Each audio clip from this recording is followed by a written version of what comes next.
බඩ වටේ තියෙන මේදය දවස් 7න් අඩු කරගන්න ගෙදරදිම හදාගන්න පුළුවන් බීම 10ක් ගැනයි අද වීඩියෝ එක. ඉතින් ඔයා channel එක subscribe කරගෙනම වීඩියෝ එක බලන්නකෝ. 1. දෙහි උණු වතුර කෝප් එකට දෙහි භාගයක් දාලා බොන්නකෝ. 2. green tea. උදේ 10ට ඔයාට මේක බොන්න පුළුවන්. උණු වතුරට ටී බෑග් එකක් දාලා සීනි නැතුව බොන්න. බඩේ මේදය දිය කරනවා. 3. කැකිරි මිංචි දෙහි වතුර. මේ තුනම දාලා පැය 2ක් තියන්නකෝ. බඩ පිම්බෙන එක අඩුයි. 4. සුදු ලුණු වතුර. වතුරට සුදු ලුණු බික්කක් දාලා ඔයාට මේක බොන්න පුළුවන් දවල් 2ට. මේදේ කොලෙස්ටරෝල් අඩුයි. 5. ඉඟුරු තේ. ඔයාට දවල් කෑමට කලින් මේක බොන්න පුළුවන්. උණු වතුරට ඉඟුරු කෑල්ලක් දාලා මේක බොන්න.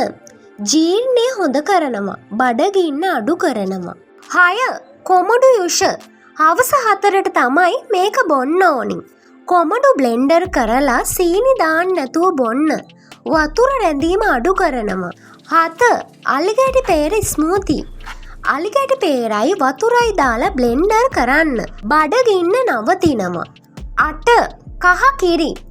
රෑ නින්දට කලින් උණු කිරට කහ තේ හැඳි භාගයක් දාලා බොන්න. රෑට මේදය ගබඩා වීම නවතිනවා. 9. සූදුරු වතුර. උදේ 6ට ඒ කියන්නේ හිස් බඩට මේක බොන්න පුළුවන්. රෑට සූදුරු තේ හැඳි එකක් වතුර දාලා උදේට උණු කරලා බොන්න. 10. සුපර් මාකට් වල තියෙනවා ඇපල් සයිඩර් විනාකිරි කියලා බෝතල්. ඒ බෝතලයක් අරගෙන ඒකෙන් තේ හැන්දක් දාගෙන මී පැණි ටිකක් දාගෙන බොන්නකෝ. මේ මම කියලා දීපු ඒවා බීලා බලන්නකෝ. ඊට අමතරව ඔයා මතක තියාගන්න සීනි නවත්තන්න. දවසට වතුර ලීටර් 2ක් බොන්න.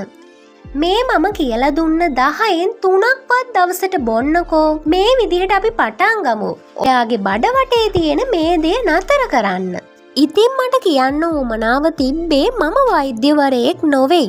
මේ සාමාන්‍ය ආහාර තොරතුරක් පමණයි. ඔයාට ලෙඩක් තියෙනවා නම් වෛද්‍යවරයෙක් හමු වෙලා උපදෙස් ගන්නත් පුළුවන්. නිරෝගීව ඉන්න ගමන් හැඩට ලස්සනට ඉමු. ස්තුතියි.